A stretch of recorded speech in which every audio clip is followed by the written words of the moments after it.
El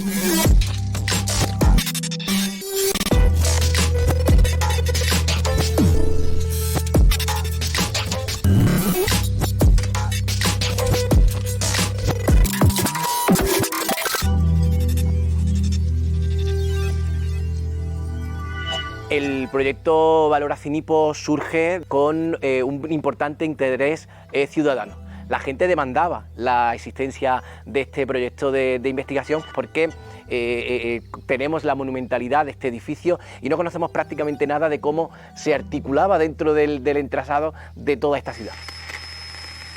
El odio es tan antiguo como el ser humano. Es un sentimiento de aversión contra una persona, contra una realidad, contra una cosa, ¿no? Que tiene como dos fases. Una fase interna, que esa si no la exteriorizamos no se entera nadie, y después una fase externa.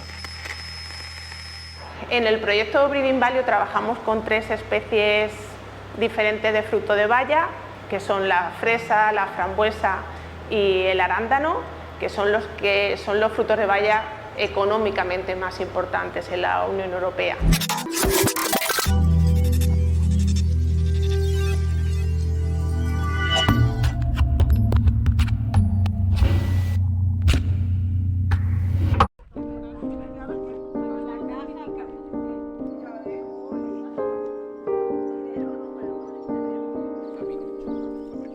Acinipo es un lugar fantástico, como veis, es una mesa que está a 1000 metros de altura, a 1000 metros sobre el nivel del mar y que tiene una ocupación de época prehistórica. Los primeros indicios son de época neolítica, pero luego tiene la etapa del bronce final, un momento álgido. Está relacionada posiblemente con la presencia de los fenicios en la zona costera. Luego hay un abandono que no entendemos muy bien por qué, pero frente a la ocupación de la Silla del Moro, esta zona está abandonada y se vuelve a ocupar en época ibérica, hacia el siglo V a.C. aproximadamente, y luego se convierte en un oppidum ibérico que los romanos van a conquistar, van a ocupar, y poco a poco se va a ir transformando en una ciudad romana que va a perdurar hasta el siglo V después de Cristo.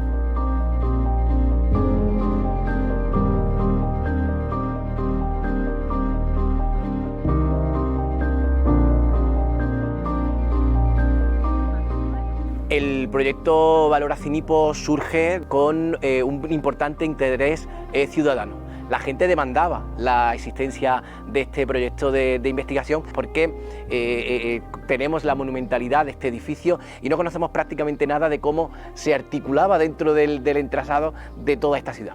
Tenemos que tener en cuenta que el teatro no estaba solo en esta gran explanada que tenemos. Había casas, había un foro, que sería como la plaza pública de nuestro pueblo, donde tendría que estar el ayuntamiento, que es la curia, la iglesia, que es el templo, y todo eso ahora mismo no lo conocemos. Vale, sí, perfecto. Sí. Sí, tomamos el último punto aquí justo. Venga.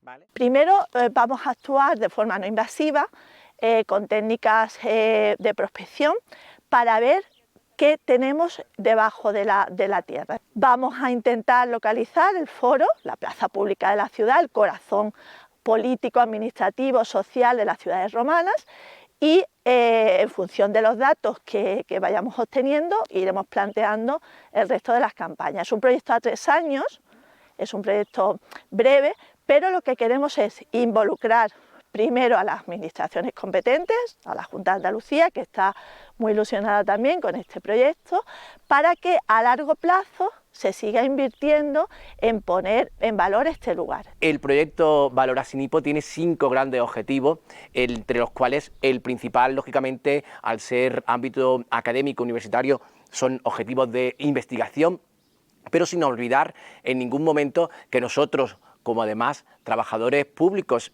y con dinero público, queremos transferir y poner en valor todo este conocimiento que estamos generando y que los ciudadanos conozcan la importancia de este lugar. Los objetivos van marcados por precisamente conocer o poner en contexto arqueológico lo que ya sabemos, esas casas que están aisladas, cómo funcionan dentro de las distintas calles en las que se articularía la ciudad, cuál es el trazado, cuál es el camino para subir hasta este teatro, que ahora mismo lo desconocemos, y todo esto trabajando con la ciudadanía, con las comunidades más cercanas, para hacer de este proyecto de Valora Cinipo no un proyecto de la Universidad de Málaga, no un proyecto académico, sino un proyecto de la sociedad. Lo que más le llama la atención a la gente es que de pronto, cuando suben al teatro y ven que está completo, no se pueden creer que en mitad de la nada de pronto esté esto aquí. Y conforme se van acercando dicen, esto es gigantesco, no se lo esperan. Y cuando ya se giran, y después cuando ven las vistas de Grazalema, todo eso allí, dicen, pero ¿esto qué hace aquí? Digo, ¿esto qué hace aquí ahora? En su momento Acinipo del entorno era la ciudad más importante. Lo que tenemos es un teatro de medianas proporciones, de unos 2000 espectadores aproximadamente se ha calculado, que asumirían no solo los habitantes de la propia ciudad, sino que los teatros están pensados para asumir a la población de alrededor, porque las ciudades romanas no es solo la ciudad, sino también el ager, el territorium. Luego es un punto de encuentro de los habitantes de la propia ciudad, pero también de la gente que vivía alrededor. Con un proyecto del plan propio de la UMA hicimos vuelos de dron para hacer la fotogrametría del yacimiento y pudimos hacer esta maqueta del teatro. Es una maqueta a escala, es una prueba. Tenemos la parte de la cávea, que es la parte del graderío, donde en tres zonas se sientan los asistentes. Luego tendríamos aquí la porticus insumma cavea, que es el pórtico, nuestro gallinero, donde estaba la gente más pobre. La parte de la orchestra, que es la parte central, que es la orquesta, y aquí tenemos el frente escénico, el front escaena, con la parte del púlpitum, que es donde estaban las tablas donde se suben los actores a actuar.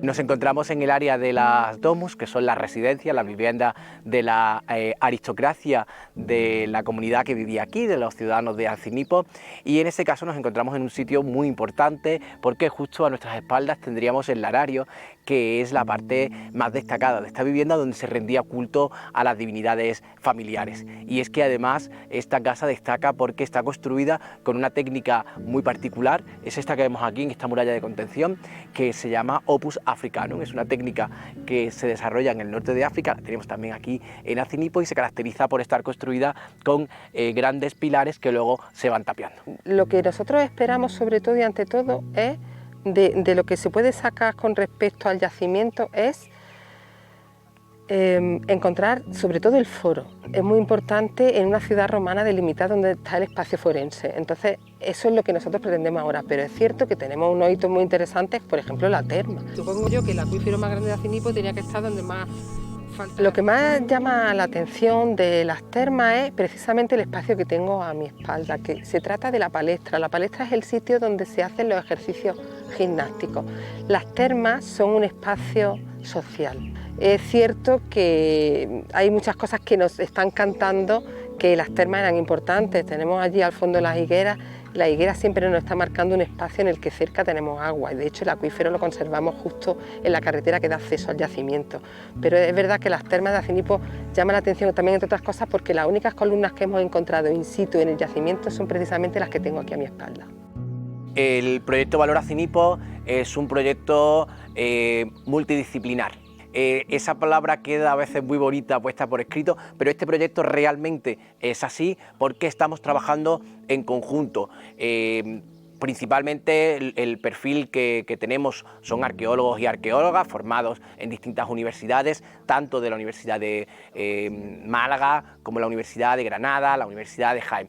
Pero además contamos en el equipo con el SCAI, que es el Servicio Central de Apoyo a la Investigación de la Universidad de Málaga, con unas profesionales que para nosotros ahora mismo son fundamentales, porque el aporte que ellas nos dan desde los estudios de la arqueometría, de la química aplicados al patrimonio arqueológico, son fundamentales para cuestiones como para saber de dónde venían las materias primas que se están utilizando. ¿Viene de aquí, Lidia?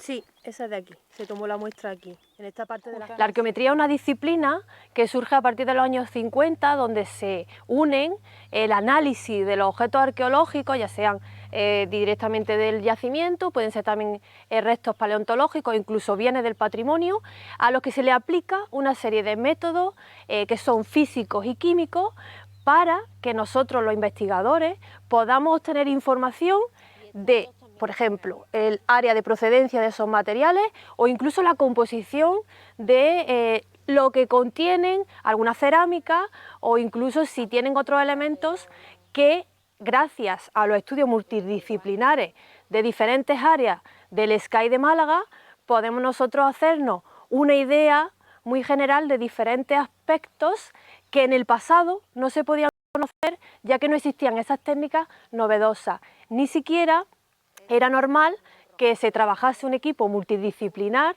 y gracias a la tecnología pues hemos podido aplicar a los objetos arqueológicos como los que tenemos del proyecto Valora Cinipo para que esas nuevas tecnologías puedan darnos información que en el pasado no se podía obtener. Se estudió por tomografía, pero por tomografía no llega a verse lo que tiene en el interior.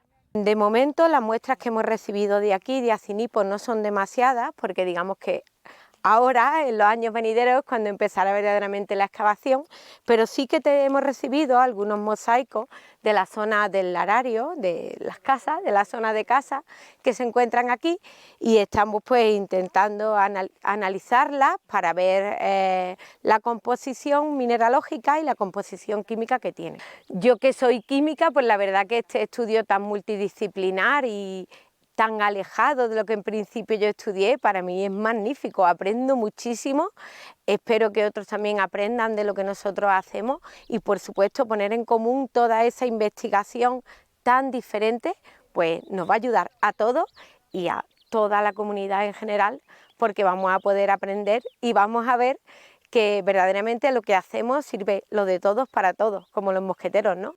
Las piezas estas que nos trajisteis para medir, ¿de dónde las sacasteis exactamente? ¿De esta zona, de este enclave? Sí, vienen justo de ese espacio que tenemos aquí debajo. ¿Qué hacemos en la unidad de fluorescencia de rayos X?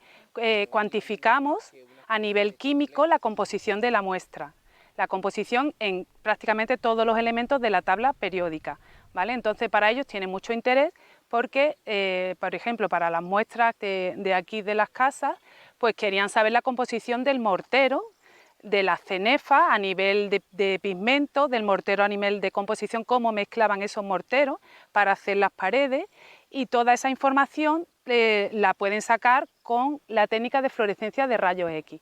Aparte también pueden ver superficialmente, mediante una técnica que se hace con fluorescencia que se llama mapping, pueden ver cómo varía la composición de los pigmentos, de los colores. Los colores más rojos tienen un mayor contenido en hierro, los colores más azulados en cobre, etcétera, etcétera. Con las técnicos estamos muy ilusionadas porque estamos aprendiendo muchas cosas que desconocíamos, porque nosotras nos centrábamos mucho en nuestro trabajo, pero a nivel analítico, y después le mandábamos los resultados a los usuarios, pero no sabíamos esos resultados para qué se utilizaban.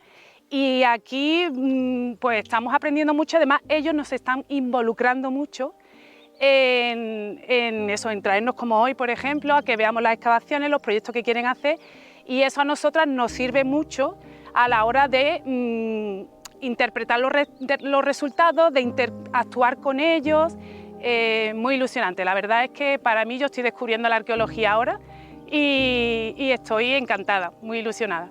El proyecto Valora Cinipo, dentro de esos 5 grandes objetivos, tiene como eje fundamental el desarrollo de arqueología comunitaria, integrar a las personas más próximas al yacimiento para de esa manera crear ese sentimiento identitario que no debe de faltar en las poblaciones actuales, en los vecinos y las vecinas, no solo ya de Ronda, sino de todos los pueblos de la serranía, para que comprendan que este patrimonio es suyo, porque la única forma que tenemos de que este teatro tan espectacular que tenemos aquí se conserve es porque los ciudadanos y las ciudadanas de hoy en día quieran conservarlo, y eso solo se puede hacer haciendo que tú te sientas identificado con ese pasado.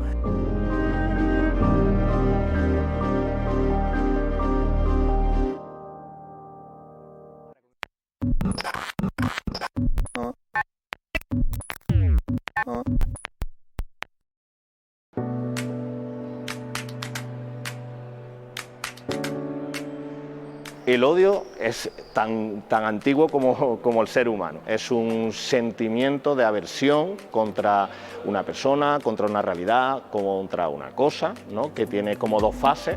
Una fase interna, que esa si no la exteriorizamos no se entera nadie, y después una fase externa, ¿no? Y cuando esa fase externa, que es cuando exteriorizamos los sentimientos a través de palabras, declaraciones, escritos, utilizamos las herramientas digitales para difundirlo, estaremos ante el odio digital.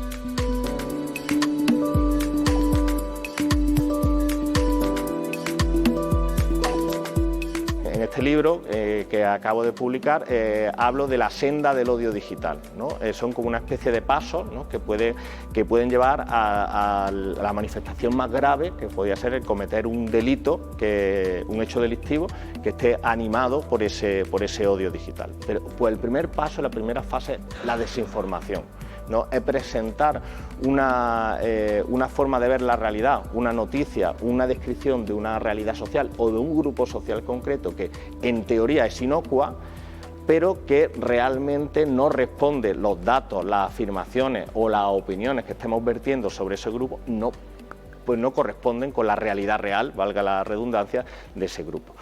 Esa es la semilla, o más bien el terreno abonado para plantar la semilla del discurso de odio, sobre esos datos falsos, sobre esa perspectiva errónea o manipulada, de esa que normalmente tiene connotaciones negativas, sobre esos colectivos, podemos construir un discurso odioso, un discurso que señale a esas personas como culpables de situaciones sociales difíciles o indeseables.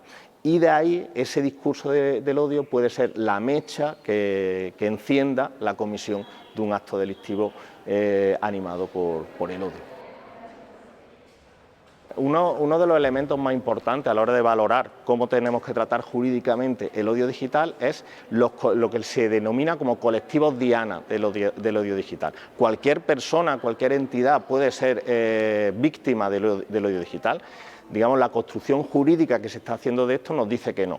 ¿Qué es un colectivo vulnerable? Pues son grupos sociales que históricamente han estado históricamente discriminados y han sufrido, pues, por motivo de esa discriminación, dificultades para ejercer sus derechos fundamentales. Entonces, una religión mayoritaria de un país, una institución pública, no puede estar dentro, una persona famosa no puede estar dentro de esos colectivos vulnerables. Minorías étnicas, minorías religiosas, personas con discapacidad, personas que no tienen una orientación sexual, una identidad sexual normativa, sí que pueden ser víctimas o dianas del odio digital. La lucha contra el odio digital tiene que ser respetuosa y tiene que convivir con otros derechos fundamentales, como el derecho de la libertad de expresión y con la libertad de información.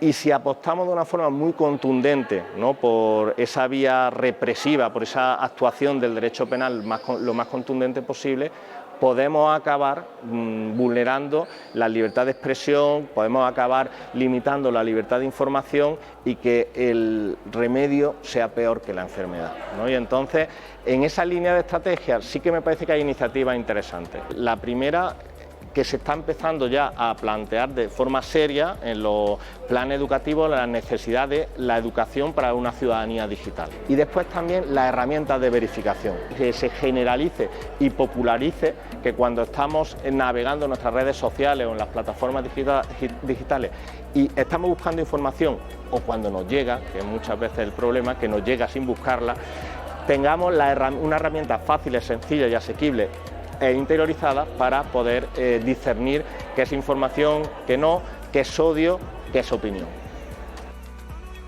Si ahora es difícil distinguir paja de grano, con la inteligencia artificial podemos llegar a un momento que sea prácticamente imposible el hacer esa distinción. Pero de la perspectiva positiva es que esas mismas herramientas que se pueden utilizar para, dicho coloquialmente, para el mal, se pueden utilizar para el bien. Entonces, quien vaya a querer fomentar el odio digital y sus nefastas consecuencias va a tener más herramientas, pero aquellas personas, aquellas instituciones que crean un sistema democrático y que crean en la vigencia de los derechos fundamentales para todos y todas, también vamos a tener más herramientas para luchar contra ese odio digital.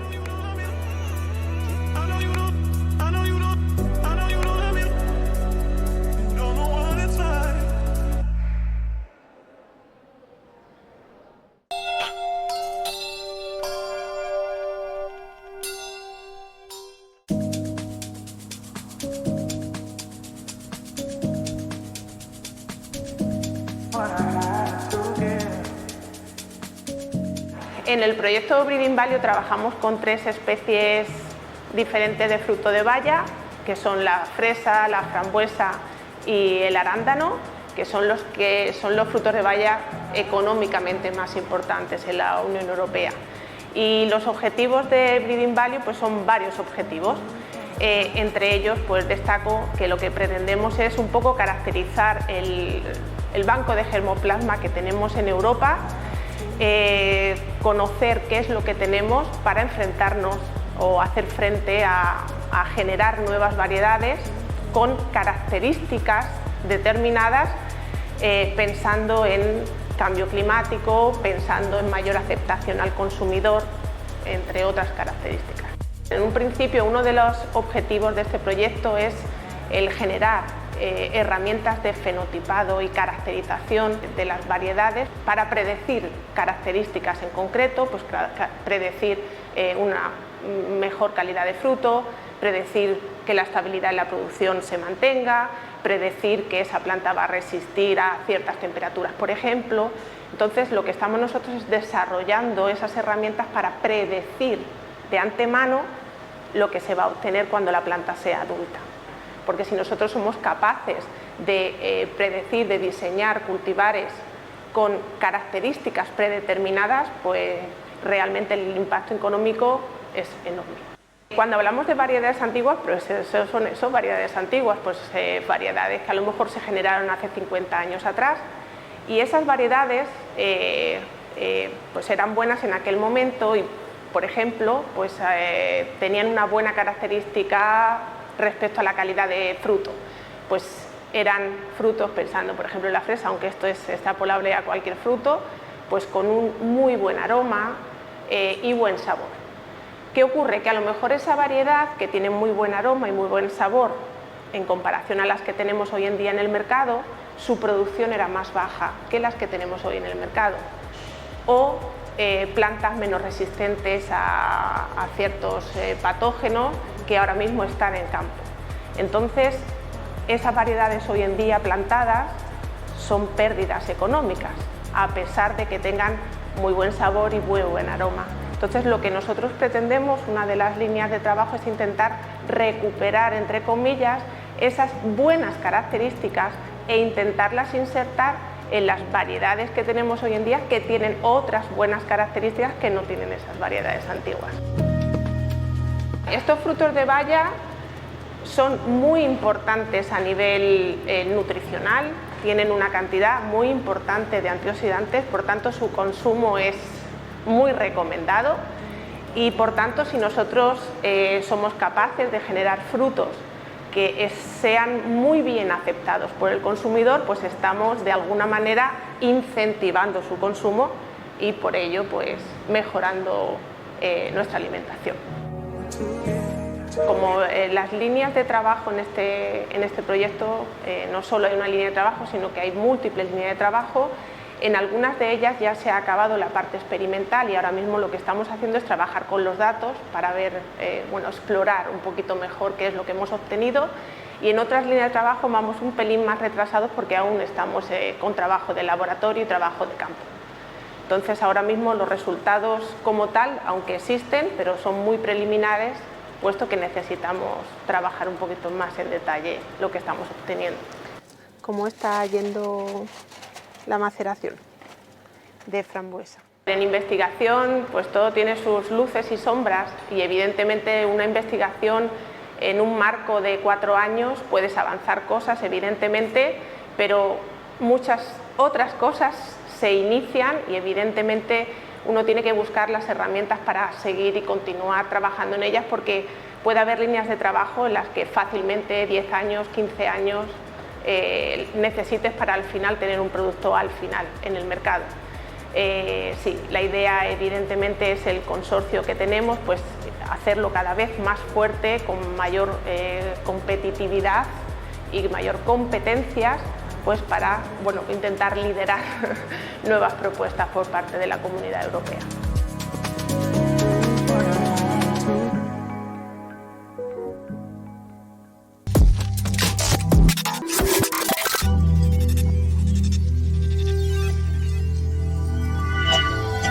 con la inteligencia artificial podemos llegar a un momento que sea prácticamente imposible el hacer esa distinción. Pero de la perspectiva positiva es que esa misma herramienta que se pueden utilizar para, dicho coloquialmente, para el mal, se pueden utilizar para el bien.